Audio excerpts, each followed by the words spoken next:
Nessa noite nós convidamos o reverendo Hildo dos Anjos, presidente da Missão Vida e missionário da Igreja Presbiteriana de Brasília. Ele está aqui com a sua esposa, Rosane. Não? Não está. Veio sozinho. Mas aqui está para compartilhar conosco acerca da palavra do Senhor. Tem sido uma alegria a Igreja de Brasília ser parceira da Missão Vida pelo ministério que tem desenvolvido em todo o Brasil de resgate de homens da rua, de mendigos, moradores de rua, e o privilégio, nessa noite, de ouvir a mensagem de Deus ao nosso coração através do seu servo, que tem sido fiel à exposição bíblica. Tivemos o reverendo José João desde sexta-feira, pastor Eli, que é o pastor de jovens da Igreja Presbiteriana de Manaus, também falando aos nossos jovens e adolescentes. Até agora à tarde mesmo ele estava conversando com um grupo, e nós encerramos esse momento nosso de reflexão sobre missões e de desafio para sairmos daqui mais encorajados e obedientes ao Senhor, ouvindo o nosso querido irmão reverendo Hildo. Convido ele aqui à frente, nós vamos também orar com ele e por cada um de nós para aquilo que Deus tem a falar ao nosso coração. Pai amado, nós louvamos o teu santo, santo, santo nome, porque o Senhor nos redimiu em Cristo Jesus. Amém. E agora nos torna também santos nele. E por causa desse grande amor do Senhor, a tua palavra é pregada para que nós sejamos transformados, sejamos encorajados, sejamos libertos, sejamos enviados para vivermos conforme Jesus viveu, uma vez que ele nos enviou como o Senhor o enviou a este mundo. Nessa hora, abra o nosso entendimento, o nosso coração, para que não apenas ouçamos a tua voz, mas sejamos transformados por ela. Por isso pedimos ao Espírito Santo, aplique a verdade pregada da tua palavra em nossos corações nessa noite. Usa o reverendo Hildo como instrumento nas tuas mãos, como ele de fato é, carente e totalmente dependente do Senhor. Assim, nós oramos confiantes na expectativa do que vamos receber em nome de Jesus. Amém. A Rosane está aqui comigo, eu me esqueci. Se você quiser levá-la para casa, você pode levar. É só você se tornar parceiro da Missão Vida, você vai ganhar um CD da Rosane. É claro que eu me lembro da viagem no Maranhão. Como que eu poderia esquecer? Expresso Água Fria, era o nome do Expresso. O motorista dirigiu, parou de madrugada para abastecer o carro, e ele virou e andou mais ou menos 150 quilômetros. E eu acordei e comecei a olhar pela janela e falei, nós já passamos por aqui. Ele estava voltando para Anápolis. Nós tivemos que viajar 300 quilômetros, porque o motorista se perdeu, e eu fui à frente e falei para ele, olha, o senhor está voltando? Ele disse, claro que não. Eu falei, então, no primeiro posto policial, o senhor vai parar. E ele, não vou parar, eu vai parar. E ele parou, e perguntamos, ele falou, não, vocês já andaram mais de 150 quilômetros, né? Vocês estão voltando em direção a Anápolis. E o ônibus era tão ruim, mas tão ruim, que eles carregavam 2 pneus para poupar os pneus do ônibus, para trocar só quando ele chegasse no limite. Aí os pneus ficavam no meio do ônibus, e a gente ficava andando no meio dos pneus, porque quando estourasse um pneu, ou um daqueles pneus chegasse ao limite máximo, aí o pneu era trocado. Foi uma viagem que marcou a nossa vida, eu lembro, e foi muito bom te reencontrar, amigo querido, e fiquei muito feliz com a música, uma música que faz bem para a alma e que resgata a boa música evangélica de 30 anos atrás. Parabéns pelo trabalho de vocês. Eu me sinto muito feliz de poder estar aqui na minha igreja e poder compartilhar a palavra de Deus numa data tão especial. Eu quero agradecer o convite, me sinto muito feliz de reencontrar meu pastor, bem, feliz. Fiquei muito feliz de encontrar meu grande amigo, reverendo José João Mesquita, que tem sido inspiração para a minha vida. Eu acho que nenhum evangélico no Brasil tem feito tanto por missões como o reverendo João José Mesquita. O reverendo tem me inspirado e tem me abençoado. A Missão Vida tem um núcleo em Manaus e eu devo isso a Deus e também ao irmão. Inauguramos agora no mês de junho, infelizmente ele estava fora do Brasil, não pôde estar presente, mas nós estamos atendendo lá em Manaus, nós temos 64 leitos, e todos os quartos têm que ter ar-condicionado, né, irmãos? Porque em Manaus não é brincadeira. E eu preguei na igreja, fui muito bem recebido, como sempre, e me lembrei, enquanto eu pregava, muito cuidado com o que você ora.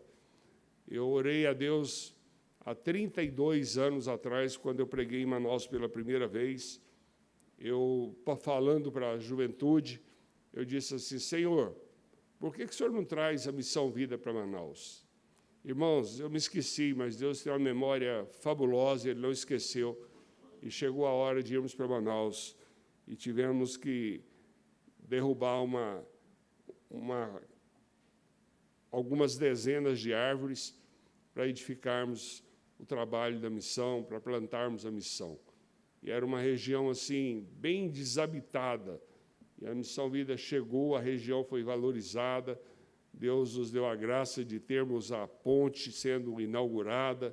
Então, Deus tem feito muito já através da missão de Manaus, e o reverendo José João, ele é o nosso pai lá em Manaus. Eu sempre falo com os pastores que trabalham lá, os missionários, não faça nada sem antes perguntar para o pastor José João, porque ele tem experiência, ele é da terra, e ele tem um coração gigantesco. Eu não tenho dúvida de que vocês foram muito abençoados por ele, e também pelos filmes, pelas coisas que vocês viram esses dias.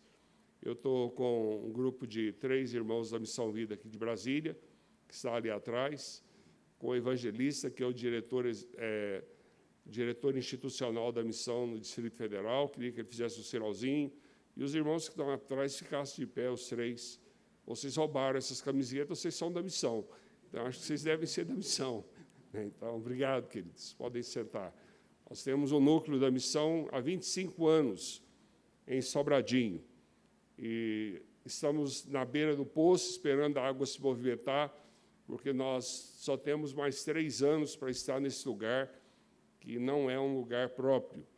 Então, nós vamos ficar lá 28 anos e não sabemos o que Deus vai fazer depois desses 28 anos. Estamos orando, estamos trabalhando, estamos divulgando e pedindo, principalmente aos meus irmãos de Brasília, que orem pelo futuro da missão, porque nós vamos ter que devolver, dentro de 3 anos, a propriedade onde a Missão Vida funciona em Sobradinho. Quero agradecer o apoio da igreja e dizer para vocês que têm participado da conferência, que são membros dessa igreja, que essa igreja é uma igreja que tem uma visão missionária muito ampla. Eu conheci o reverendo Adail Sandoval num congresso, ou num encontro que tivemos de líderes em São Paulo, e desde então nos tornamos amigos. E, a partir do momento em que o reverendo Adail me conheceu o trabalho que eu fazia, ele abriu as portas da igreja. E essa igreja tem sido uma das principais parceiras do trabalho que a Missão Vida tem realizado no Brasil. E eu sou muito grato por fazer parte, me sinto extremamente honrado em dizer para as pessoas que eu sou missionário da Igreja Presbiteriana de Brasília, e sempre que posso, eu e minha mulher estamos aqui. A Rosane não veio porque nós começamos, na quinta-feira, as comemorações dos 35 anos da Missão Vida, e terminamos na hora do almoço. E às 4 horas nós começamos a reunião de líderes nacional da Missão Vida. Então, eles estão reunindo e nós vamos até na terça-feira, só quarta-feira eu chego em casa. Então, estou fora há uma semana, mas a 50 quilômetros da minha casa. E Deus tem sido muito fiel, Deus tem abençoado grandemente a obra da missão, e a gente sabe que o segredo não é outro, senão o fato de estarmos fazendo aquilo que Deus gostaria que fizéssemos. Quando você faz o que Deus gostaria que fosse feito, você conta com a bênção do Senhor, você conta com a graça do Senhor, você conta com a aprovação de Deus, e um monte de coisas boas vem junto para aqueles que abraçam, para aqueles que amam, para aqueles que se colocam à disposição do reino para fazer as coisas acontecerem. E não tem sido diferente na minha vida e no meu ministério. Eu sempre tive medo de ser chamado para ser missionário.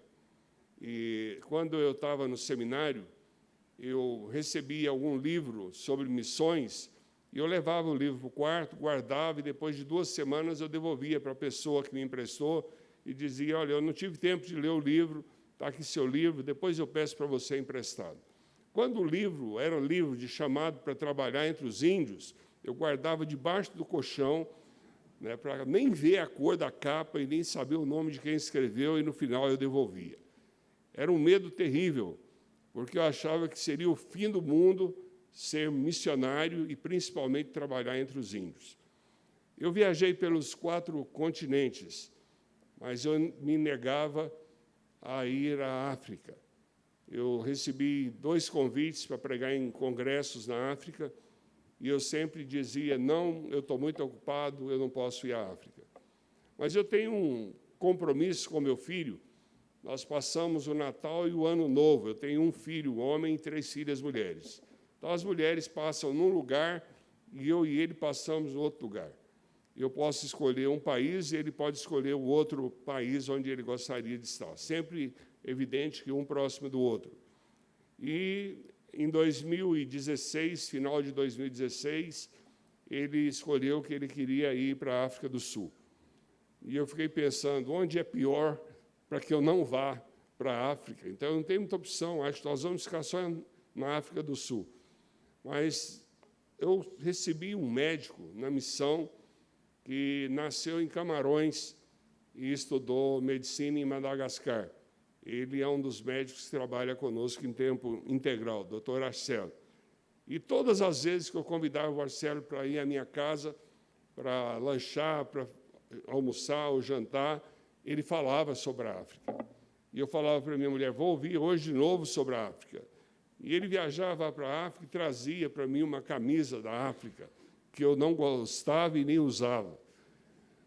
Mas chegou o momento, então eu tenho que ir à África, e o Arcelo começou a falar, o senhor precisa de ir a Madagascar, o senhor precisa de pregar em Madagascar, e ele organizou todas as coisas para que eu pregasse na igreja que ele fazia parte, e eu falei para um grande número de jovens que faziam parte daquela igreja. E, para minha surpresa, eu encontrei lá naquela igreja 47 moços que falavam português, em Madagascar.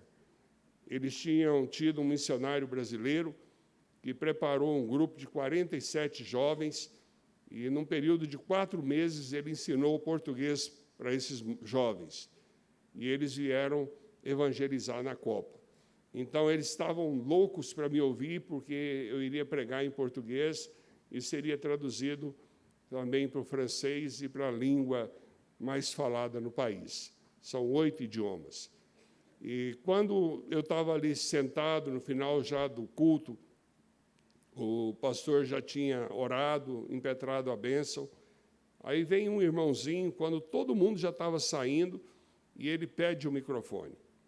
E ele toma o microfone, ninguém estava dando atenção, mas eu estava atento ao que ele falava.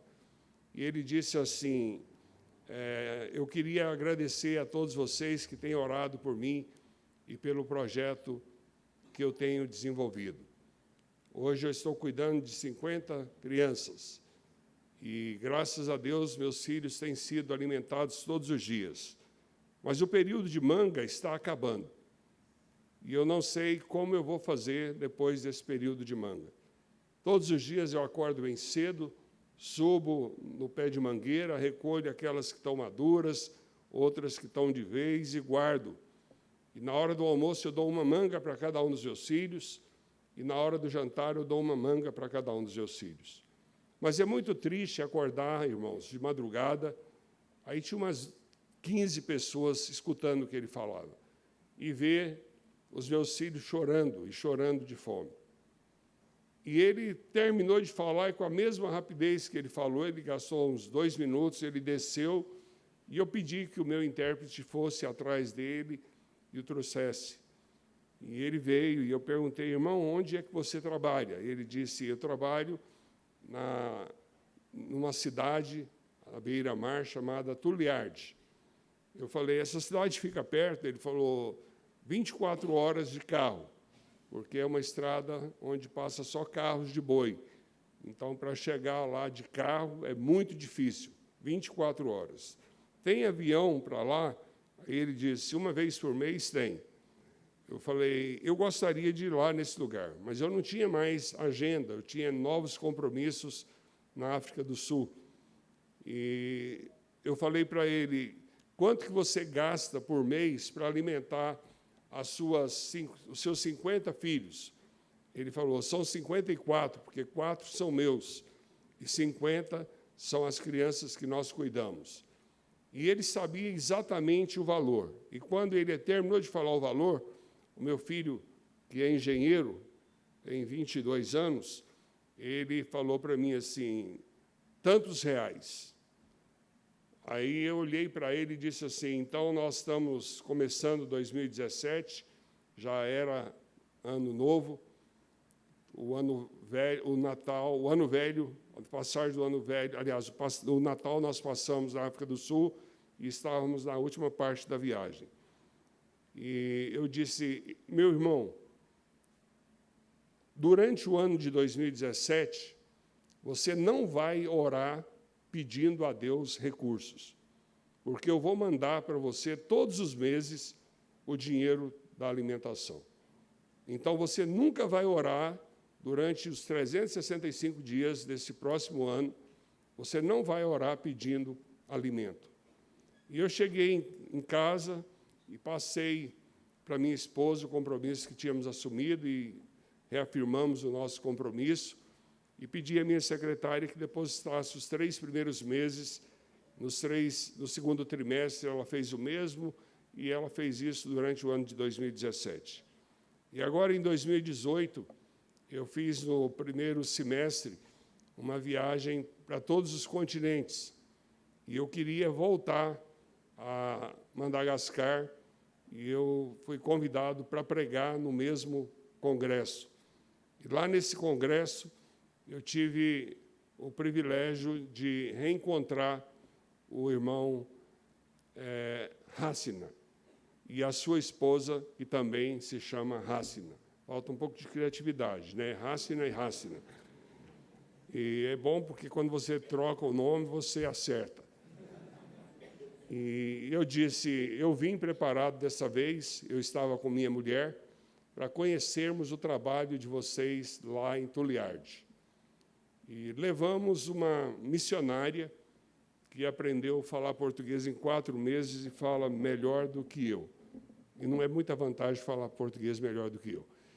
E ela fala português e 6 outros idiomas. É uma funcionária do governo de Madagascar, uma menina bem jovem. E nós fomos visitar, e eu levei 60 uniformes da seleção brasileira. Irmãos, isso dá um pé frio danado, esse negócio de você dar o uniforme da seleção brasileira. E eu dei e vesti os meninos, e quando eu terminei de vestir o último, eu louvei a Deus porque eu tinha levado 10 uniformes a mais. Aí ele falou assim, só que muitos esperaram, o avião atrasou, e 40 foram embora. Eu falei, mas você já está atendendo 100? Ele falou, não, nós estamos atendendo 200. Os outros 100 estão esperando o senhor na outra casa. E nós fomos para outra casa. O lugar mais pobre, mais miserável, mais feio, mais sujo, mais fético, onde eu já estive. E quando eu entrei, essas crianças pularam em cima de mim e elas gritavam em português, seja bem-vindo, pastor Wildo. Seja bem-vindo, pastor Wildo. E com elas foram me conduzindo, eu quase caindo e elas me abraçando. E eu voltei aos meus 20 anos de idade, quando eu fiz o primeiro ano no seminário, e depois de tantos anos, eu preguei para as crianças. E eu usei um crucifixo que eu tinha, a cruz vazada, e eu contei um pouquinho da história de Jesus. E eu nunca tive um público tão fiel que me ouvisse com tanta atenção.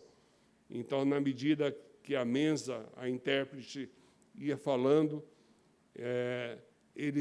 os olhos deles brilhavam, e quando eu cheguei no final da mensagem, uma mensagem de mais ou menos 10 a 15 minutos, tinha muitos meninos e meninas chorando. E nós saímos dali e fomos para um restaurante, e nós tínhamos 2 quartos num hotel da cidade, no melhor hotel da cidade. E, quando chegamos lá, a moça que estava conosco disse que ela não conseguia dormir sozinha, ela tinha medo de dormir sozinha. E eu perguntei as razões, ela falou, e eu dormi num quarto só, e minha mulher dormiu com ela no outro quarto. Na verdade, eu passei a noite em claro. E eu me perguntei, Senhor, o que eu posso fazer por essas 200 crianças? E de manhã cedo, eu acordei bem cedo, levantei, fui para o salão de café da manhã, comecei a tomar meu café antes deles chegarem, e aí apareceu o Hassina com a minha mulher e com a Mensa, e ele, cheio de presentes. É uma das coisas que a gente ganha muito na África, são presentes. Nossos irmãos africanos, eles sentem uma necessidade de agradecer e de demonstrar isso de forma prática. E ele trouxe muitos presentes, inclusive alguns que haviam sido feitos pelas crianças. E ele agradeceu pelo que nós estávamos fazendo. E aí eu olhei bem nos olhos dele, ele estava chorando. E eu disse para ele, meu irmão, vocês têm 200 crianças. Aí ele falou, 200 não, 210.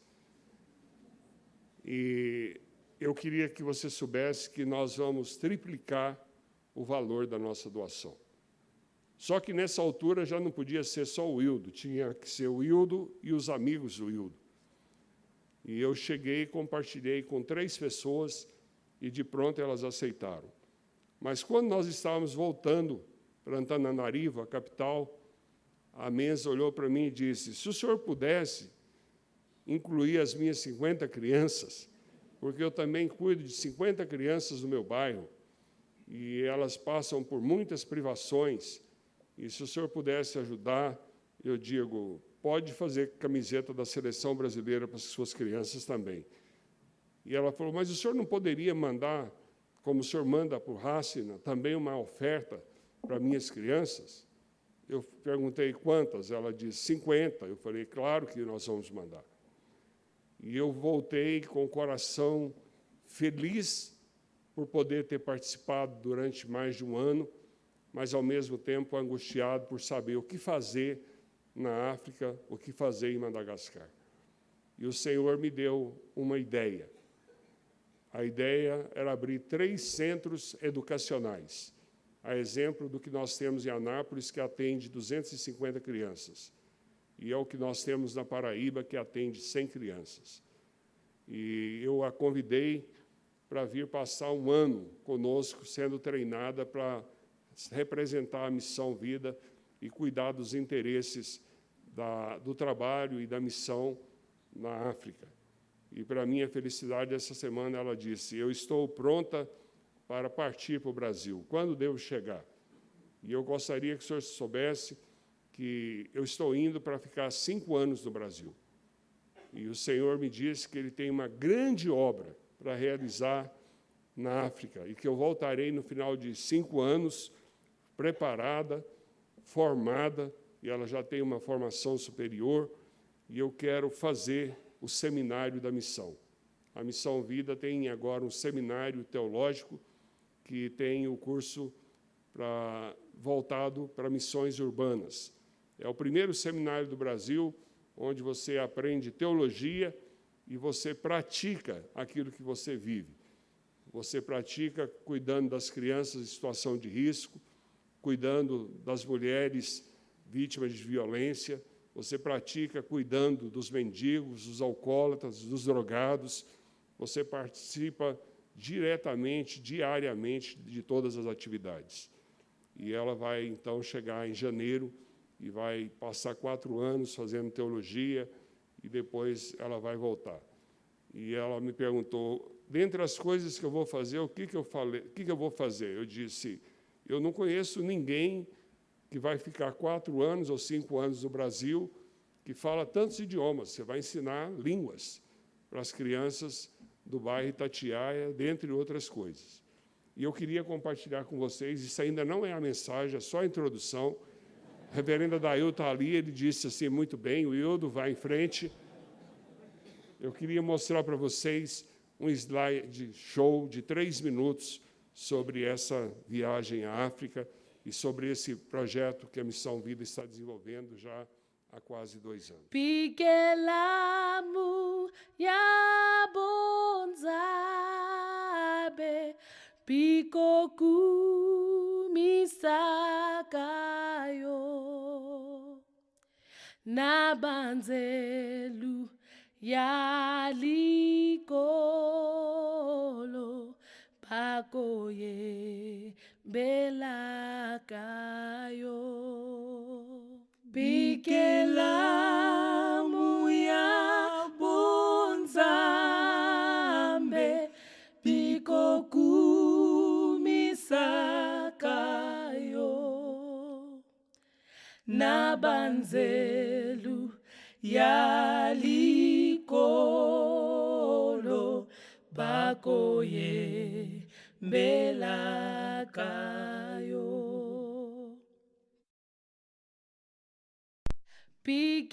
Pikelamu ya bonzabe pikoku misakayo nabanzelu ya likolo pakoye belakayo Pikelamu ya bonzambe pikoku misakayo nabanzelu ya likolo bakoye belakayo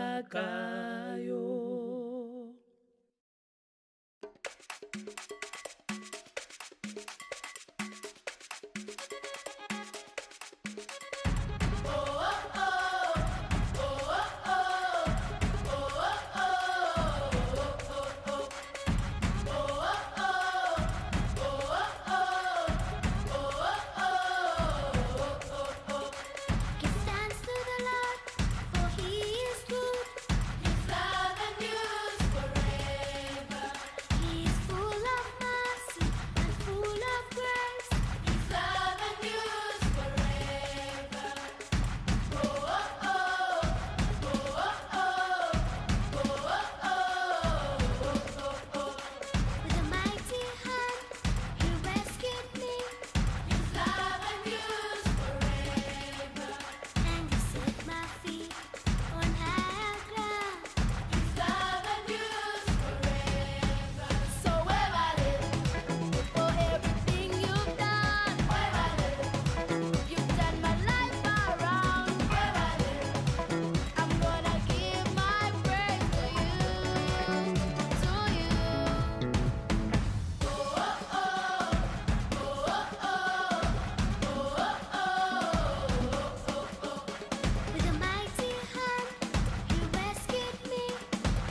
Todas essas fotografias, elas são de crianças de Madagascar, são cenas que nós retratamos, que nós fotografamos. E a música é do grupo Watoto. Eu tive em junho pregando na igreja Watoto, em Uganda, e recebi muitas bênçãos por causa dessa viagem e muitas informações que serão muito úteis para esse trabalho, ou úteis a esse trabalho que nós estamos realizando. E nós estamos trazendo, no ano que vem, um grupo de 18 jovens que fazem parte da Jocum, aliás, da Aliança Bíblica Universitária, ABU, e eles virão, e eles estarão viajando por cinco estados, em 50 igrejas, para que a gente possa dar sequência ao sonho de termos lá 3 centros de triagem, 3 centros de treinamento, 3 centros escolar. Cada um custa R$120 mil. E vai ser muito interessante. Ali aparecem eles cantando no congresso que eu falei, agora também no mês de junho, e certamente será um tempo muito precioso. Eu orava a Deus sobre o que eu deveria compartilhar nessa noite, e eu prometo ser objetivo, porque eu sei que vocês já estão aqui há algum tempo. O que o Senhor colocou no meu coração está escrito em João 15, versos 5 ao verso 7. O tema da minha meditação é Senhor, ajuda-me. Senhor, ajuda-me. João 15, verso 5 ao verso 7. A palavra do Senhor diz assim: Eu sou a videira, vós sois as varas. Quem permanece em mim e eu nele, esse dá muito fruto, porque sem mim nada podeis fazer. Quem não permanece em mim é lançado fora, como a vara, e seca. Tais varas são recolhidas e lançadas no fogo e queimadas. Se vós permanecerdes em mim, e as minhas palavras permanecerem em vós, pedi o que quiserdes, e vos será feito. O Senhor Deus, de forma muito clara, fala através do apóstolo o que nós deveríamos considerar. Primeiramente, que o Senhor é a videira, ou seja, nós que somos os ramos, estamos todos ligados a essa videira. E através das varas é que há uma produção de frutos. O tronco não produz, a não ser o pé de jabuticaba, mas, de maneira geral, as galhas produzem. Mas o Senhor nos alerta que aqueles que estão ligados à videira e são varas fracas, varas que não têm vida, esses correm o risco de serem cortados, lançados ao sol e depois queimados. Se você está ligado à videira, você precisa ser alguém que produz frutos. A oração que eu fiz, que eu quero compartilhar com vocês, é: Senhor, ajuda-nos. Ajuda-nos a ser os seus pés à procura pelos aflitos. Senhor, ajuda-nos a ser os seus olhos a ver os necessitados. Senhor, ajuda-nos a ser as suas mãos ao curar os feridos. Provérbios 11, 25 a 31, não precisa abrir, apenas ouça. O generoso prosperará. Quem dá alívio aos outros, alívio receberá. O povo amaldiçoa aquele que esconde o trigo, mas o bem será respeitado. Já o mal vai de encontro a quem busca. Quem confia em suas riquezas certamente cairá, mas os justos florescerão como a folhagem verdejante. Quem causa problema à sua família herdará somente vento. O insensato será servo do sábio. O fruto da retidão é árvore de vida, e aquele que conquista almas é sábio. Se os justos recebem na terra a punição que merecem, quanto mais o ímpio e o pecador. Ontem chegou um interno na Missão Vida, e nós estávamos em festa. Aliás, ele tinha chegado 3 dias antes, mas eu encontrei com ele ontem. E ele chegou para mim e disse assim: reverendo, pelo amor de Deus, me ajuda. E eu perguntei: o que você está precisando, meu filho? Aí ele mostrou os braços e disse: eu já tomei Buscopan nesse braço, eu já tomei Buscopan nesse braço. Eu pensei, ele deve estar com uma crise de pedras nos rins. Aí eu falei: o que você tem? Aí ele falou: eu tenho um dente que dói demais. E eu já estou há 2 dias sem dormir. E eu não sei, aí eu perguntei: você já contou isso para alguém da missão? Ele disse: ainda não, eu estava esperando para contar para o senhor. E eu pedi para que chamasse a dentista, uma das dentistas estava lá, e ela foi com ele no consultório, olhou, o dente não tinha condição de ser restaurado, e ela arrancou o dente.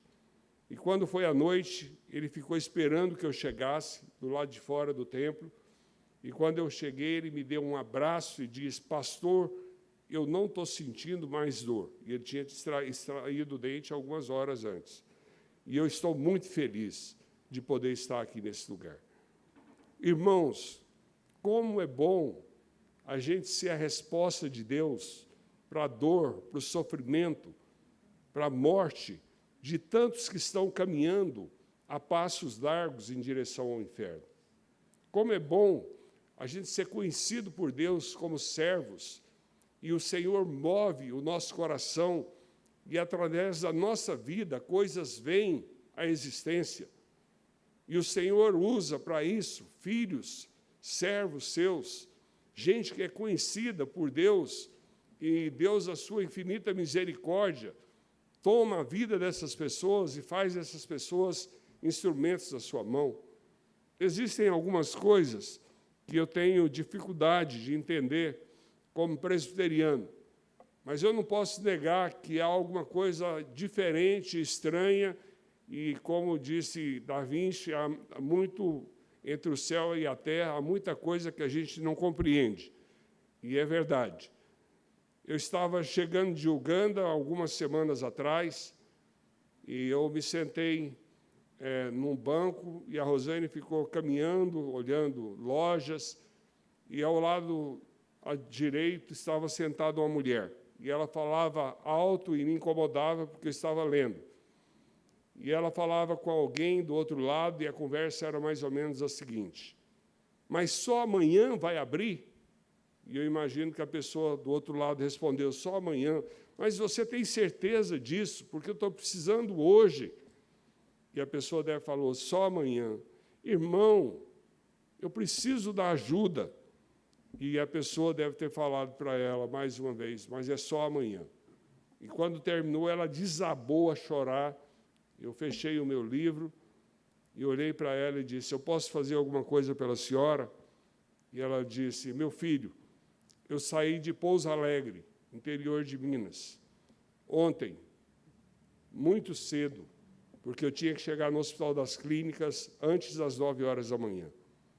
Meu marido estava no Hospital das Clínicas há 3 meses, fazendo um tratamento contra o câncer. E eles ligaram para mim, avisando que ele ia receber alta, e que eu deveria estar aqui antes das 9 horas da manhã. Mas eu cheguei ao Hospital das Clínicas às 7 horas da manhã. E como tinha um outro paciente de uma cidadezinha próxima, eles pegaram os 2 pacientes e mandaram, e eu vim contando com a carona para voltar junto com meu marido. E eu passei a noite toda, de ontem para hoje, no terminal do Tietê. E eu não consegui dormir. Eu estou com essa menina que tem 15 anos, e eu fiquei apavorada. E hoje, durante o dia, nós andamos pela cidade. Nós não tínhamos o que fazer, e eu voltei para o terminal do Tietê, e alguém me disse, eu perguntei para uma pessoa se era seguro passar a noite ali, ele disse: de maneira nenhuma. O lugar mais seguro é no aeroporto, vá para o aeroporto, porque lá tem um pouco mais de segurança. e ela pegou os últimos R$ 20 que ela tinha e foi para o aeroporto para passar a noite no aeroporto. E depois de contar essa saga, ela me perguntou, é seguro dormir aqui no aeroporto? Eu falei, eu não sei se é seguro, eu nunca passei uma noite inteira nesse aeroporto, mas certamente é mais seguro do que o terminal no Tietê. E ela disparou a chorar. E eu perguntei para ela, quanto custa uma passagem para Pouso Alegre? E ela disse, R$ 110. Eu peguei a minha carteira, abri, tinha R$ 144. E eu calculei R$ 220. Aí me veio à mente, mas ela tem que sair do aeroporto e chegar no terminal. E eu perguntei antes, ela falou que era R$ 10 por pessoa, ou seja, passou a ser 240. E sobraram R$ 4. Os R$ 4 eu paguei de pedágio entre Goiânia e Anápolis, que era R$ 3,90. E ainda me sobrou 10 centavos. Quem parte sempre fica com um pedacinho. E eu costumo dizer que fica com a melhor parte, aqueles que repartem. E ela, chorando, essa é a parte que eu não consigo entender, ela disse assim, hoje de manhã, uma mulher passou por mim e disse assim, você está aflita e angustiada, mas eis que eu estou trazendo um anjo de muito longe, e ele vai resolver o seu problema. Eu sou o Hildo dos anjos, né? Eu acho que deve ser por isso. Então, eu estou trazendo um anjo de muito longe e ele vai resolver os seus problemas. E eu fiquei tão feliz, porque o Senhor me conhece, e Deus estava contando comigo para dar solução para aquela irmã que estava angustiada, chorando, e deveria permanecer no aeroporto se eu não tivesse tido o privilégio de encontrá-la. A primeira coisa que eu gostaria que você aprendesse é que os pés do Senhor, Ele está sempre à procura dos aflitos. Existem algumas categorias de pessoas que Deus tem um carinho especial. Primeiramente, os órfãos. A Bíblia diz que Deus é o pai dos órfãos. Reverendo Adail é, para mim, um dos grandes exemplos de que Deus, de fato, é o pai dos órfãos. A história dele é linda e abençoa profundamente a minha vida cada vez que eu conto, cada vez que eu me lembro. A segunda categoria, Deus ama as viúvas. E a Bíblia diz que Deus se torna o marido das viúvas. Eu fico impressionado com a força da mulher. Erasmo Carlos disse numa das suas canções que dizem que a mulher é sexo frágil. Mas que mentira absurda. Eu que faço parte da rotina de uma delas, sei que a força está com ela. Eu trabalho com homens de rua. E hoje existem muitas mulheres de rua. Mas o número de homens de rua é muito maior do que das mulheres. A mulher perde o marido por alguma circunstância, ela vai fazer coxinha, ela vai fazer tapete, ela vai costurar, ela vai arrumar um emprego, e muitas são aquelas que levam o filho até a universidade. Recentemente, eu fui participar da posse de um juiz, amigo meu, de infância, que não tinha pai, mas tinha mãe. E a mãe trabalhava quase que 3 turnos diários para que os filhos pudessem estudar, e ela conseguiu formar 4 dos seus 5 filhos. E um é juiz de direito hoje no estado de Goiás. Os pés do Senhor estão à procura dos aflitos. A palavra do Senhor diz em Isaías 61:1, o Espírito do Soberano, o Senhor está sobre mim, porque o Senhor ungiu-me para levar notícias aos pobres e enviou-me para cuidar dos que estão com o coração quebrantado, anunciar liberdade aos cativos e libertação das trevas os prisioneiros. Essa é outra categoria de pessoas que Deus leva em consideração. Os pobres. E dentre os pobres, os mais necessitados, como as imagens que certamente foram mostradas nesses dias, como as que eu mostrei para vocês essa noite. Quando a gente vai para uma conferência missionária, a gente tem tanta expectativa de que Deus promova um avivamento espiritual no coração, na alma de cada um dos crentes que está vivendo o lema da Missão Vida, que é SSS, Talvez você tenha pensado que é sopa, sabão e salvação, mas a maioria entende como sentado, satisfeito e salvo. É gente que se reúne domingo após domingo, que recebe alimento de Deus e que, às vezes, até ora, Deus me manda um alimento que eu preciso me alimentar da Tua palavra, e depois de receber, eles vão se tornando obesos, por não saber lidar, por não atentar para aquilo que o Deus falou através da sua palavra. Nós precisamos tomar a decisão. Realmente, quando nós queremos, os próprios pés do Senhor nos leva àqueles que estão precisando de serem ajudados e, sobretudo, conhecerem a graça de Deus. Jonas Adib, um padre que eu aprecio muito, eu gosto dos livros e gosto de ouvi-lo pregar, ele diz, numa das suas mensagens, parafraseando a Bíblia, como são belos os pés dos mensageiros que anunciam a paz, como são lindos, como são belos os pés dos mensageiros que anunciam o Senhor. Eu tenho um hobby, que é fotografar pés de mendigos, e eu devo ter mais de 1000 fotografias de pés de mendigos. E eu quero um dia, talvez, fazer uma exposição. E eu fico impressionado quando eu olho para aqueles pés inchados, todos trincados. Eu não sei o que a pessoa fez para estar naquela situação. Mas, certamente, irmãos, eu e você não gostaríamos de estar naquele lugar. Quando alguém me pergunta, pastor, eu devo dar esmola? Ouve o seu coração. Ouve o que o Espírito Santo fala ao seu coração. Eu já interrompi viagens porque eu queria ser parecido com o samaritano. E coloquei no meu carro e levei a pessoa para um hospital. Eu já desviei de caminhos para poder atender alguém que me pediu uma carona. E eu não recomendo que você faça isso, mas eu faço, né? E até pelo fato de ter mais experiência. Então, nós precisamos entender que os pés do Senhor, eles correm atrás dos necessitados. Que nós possamos ser os pés do Senhor à procura dos aflitos. Segundo ponto, nós precisamos ser os olhos do Senhor ao ver os necessitados.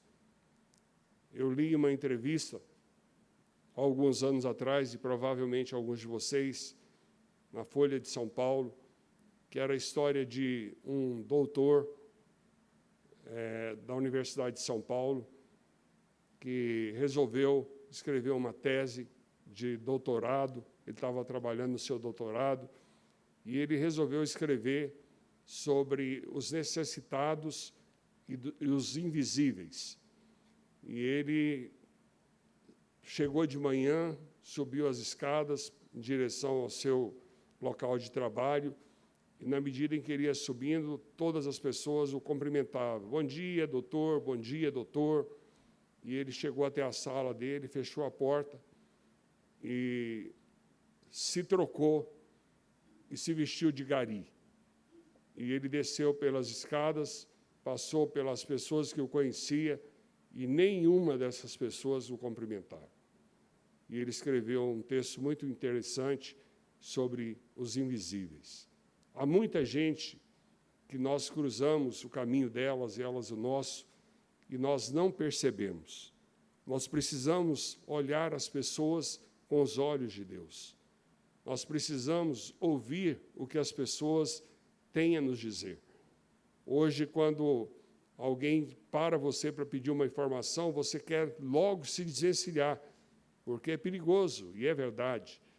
Mas nós precisamos, irmãos, pedir ao Senhor que nos ajude a ver aqueles que estão se perdendo, que estão caminhando em direção às trevas. E a igreja de Jesus não tem estado atenta, não está preparada para lidar com esse tipo de pessoa. Imagine vocês se no próximo domingo aparecesse aqui na igreja 10 travestis que fizeram cirurgia e eles quisessem ser membros dessa igreja. Eu ia intensificar as minhas orações pelo Heber, né? Porque seria um problema gravíssimo. E certamente alguns que estão me ouvindo mudariam de igreja, porque isso incomoda. Quando eu tinha 20 anos de idade, eu era pastor de jovens de uma igreja conhecida em Anápolis. Era uma igreja muito importante da cidade. E eu comecei a evangelizar os mendigos. E eu saía de casa mais ou menos 6h30 no domingo, ia encontrar com os mendigos num posto de gasolina de um amigo meu. Eu fazia a barba de todos, cortava o cabelo, alguns me ajudavam, e eu ia com 8, 10 mendigos para a igreja. O pastor poderia ter sido sábio e usado a presença daqueles mendigos em processo de recuperação, porque se eles sentassem atrás, toda a igreja ia para frente. Se eles sentassem na frente, toda a igreja ia para trás. E eles louvavam a Deus, eles levantavam as mãos, eles exaltavam o Senhor. E eles saíam dali, depois nós íamos almoçar juntos. E no início eu levava para a casa dos meus pais, até que eu entendi que meus pais não tinham sido chamados para esse ministério. Eu passei a almoçar num outro lugar com eles. E eu saía de casa sempre levando uma bolsa de roupas. Inicialmente foram as minhas. Um dia eu tirei 18 camisas, 12 calças e 5 pares de sapato. Coloquei numa bolsa e levei para os meus amigos para que eles pudessem tomar banho, trocar de roupa e ir para a igreja. Mas um dia, quando terminou a escola bíblica dominical, um dos presbíteros mais influentes da igreja me procurou, me chamou à parte e disse assim: pastor, nós gostaríamos de pedir que o senhor não trouxesse mais esses homens à igreja. Aí eu olhei para ele e disse: irmão João, por que eu não devo trazê-los mais à igreja? Aí ele disse: porque a presença desses homens nos incomoda muito. Eu falei: eu quero conversar com o pastor titular, sobre isso. Ele falou: não adianta o senhor falar com ele, porque essa decisão também é dele. Eu falei: então eu quero conversar com o conselho. Ele falou: nós tomamos a decisão em conjunto e, por unanimidade, nós resolvemos pedir ao senhor para não trazê-los mais. Domingo seguinte, eu já não era mais pastor dos jovens. E eu resolvi que eu precisava cuidar dos meus amigos mendigos. E passei a me reunir na praça central da cidade, e nós fazíamos a escola bíblica dominical debaixo de um pé de figueira. E depois nós íamos para o nosso almoço. Até que um deles disse: constrói um lugar onde a gente possa viver juntos e você possa ensinar a palavra de Deus. A Missão Vida nasceu dessa forma. Não houve um plano, não houve um projeto. Nós não nos reunimos dezenas de vezes. Havia uma necessidade. E o Senhor me fez ver naqueles homens mais do que muitos conseguiam. É verdade que alguns de nós temos olhos de galinha, mas há muitos entre nós, graças a Deus, que têm olhos de águia. Quando o Espírito Santo falar ao seu coração, querido, não endureça. Esteja pronto para ouvir a voz de Deus. Esteja pronto para ver aqueles que precisam ser cuidados por você e pela sua igreja. Pode ser que Deus não chame todos os irmãos que estão aqui nessa noite por trabalho de ação social e de misericórdia, mas eu tenho absoluta certeza que Deus os chamou todos, sem nenhuma exceção, para um caminho de boas obras. E há muitas maneiras de praticarmos boas obras. Você pode praticar boas obras morando no condomínio mais importante de Brasília. Você pode praticar boas obras morando no prédio mais importante da sua cidade. Eu conheço muitos mendigos que estão vestidos de ternos importados, gravatas caras, calçando sapatos de cromo alemão, mas que são verdadeiros mendigos. Eu conheço muitos mendigos que têm dezenas de segurança, mas são mendigos. Uma mulher empresária em Anápolis, muito próspera, ela estava muito angustiada, muito aflita. Era uma mulher que buscava de todas as maneiras encontrar a paz. e ela um dia ligou na Missão Vida e perguntou se eu poderia visitá-la. E eu aceitei o desafio e fui visitá-la. E, para minha surpresa, ela me contou que ela tinha 60 seguranças. E, numa sala de mais ou menos 100 metros quadrados, enquanto ela falava comigo, tinha 3 seguranças observando. E eu disse para ela assim, por que eles estão aqui na sala? A senhora quer que eles ouçam o que eu estou falando para a senhora? Ela disse, porque eu não me sinto segura se eles não estiverem me olhando. Irmãos, lugar de segurança é em Jesus Cristo. E, pela misericórdia de Deus, eu trabalhei com aquela mulher e eu tive o privilégio de vê-la se convertendo nos últimos momentos da sua vida. Ela aceitou a Cristo como Senhor e Salvador. Mas era muito interessante. Eu me lembro, véspera de Natal, ela pediu que eu fosse à sua empresa e ela queria fazer a doação de algumas cestas básicas para a missão. Eu fui, peguei as cestas e a secretária dela me pediu que ela queria falar comigo. E eu fui, quando cheguei lá, me sentei, fiquei aguardando. E aí a outra secretária disse, reverendo, que bom que o senhor chegou, porque quando o senhor chega aqui é uma calmaria, tudo fica tranquilo, o pai de santo já saiu, o padre vai sair agora e depois o senhor entra. Eu falei, o quê? O pai de santo já saiu, o padre está lá dentro e depois o senhor entra. Aí eu aguardei o padre sair, cumprimentei o padre e entrei. E aí a primeira coisa que eu disse para ela, ainda de pé, foi o seguinte, a senhora vai ter que escolher quem vai ser o seu conselheiro, quem a senhora vai ouvir. E a senhora tem que fazer isso agora. Se a senhora escolher o pai de santo, eu vou me despedir da senhora. Se a senhora escolher o padre, com todo respeito, e eu tenho na minha família padres e freiras, eu vou respeitar a sua decisão. Mas se a senhora quer Jesus Cristo, eu posso ajudar a senhora a conhecê-lo. Aí, naquele momento, ela me olhou, pediu que eu me sentasse, houve um silêncio sepulcral, e ela disse, é claro que eu quero conhecer Jesus Cristo. Aí, no fim de tarde, ela me mandou um presente. Era um litro de vodka. Ela não tinha entendido a mensagem. E demorou alguns meses para que ela entendesse a mensagem. Senhor, eu quero ser os seus olhos a ver os necessitados. E, por último, Senhor, eu quero ser as suas mãos a curar os feridos. Jesus foi por toda a Galileia ensinando nas sinagogas deles, pregando as boas novas do reino e curando todas as enfermidades e doenças do povo. João 14:12. Digo-lhes a verdade, aquele que crê em mim fará também as obras que tenho realizado. Fará coisas ainda maiores do que as que estão sendo feitas. Eles farão em meu nome.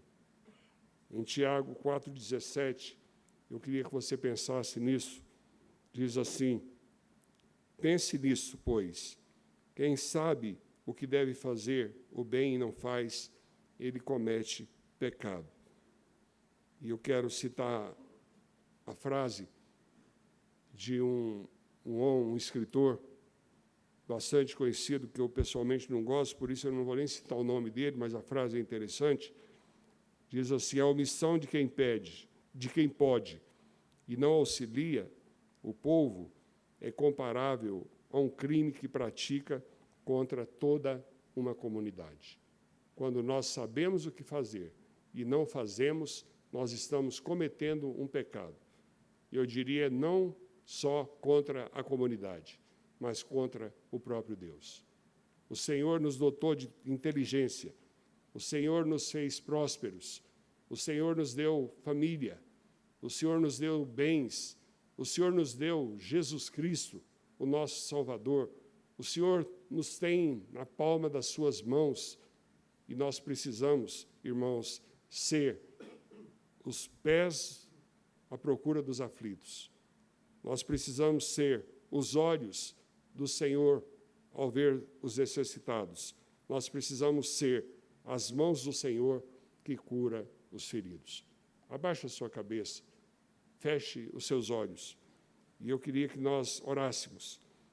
E eu vou estar falando, e eu queria que você repetisse a meia voz aquilo que eu vou estar dizendo, que seja o compromisso de todos nós que fazemos parte da Igreja Presbiteriana de Brasília, que seja o compromisso de todos aqueles que nos visitam e são membros de outras igrejas.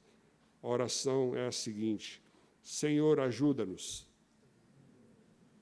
a ser os pés à procura pelos aflitos, a ser seus olhos ao ver os necessitados, a ser as suas mãos a curar os feridos. Derrama, Senhor, da tua graça sobre a minha vida e me ajuda a ver aqueles que precisam de salvação. Me ensina a abordar essas pessoas. Me ajuda, ó Deus, a praticar aquilo que eu creio. No nome de Jesus. Amém.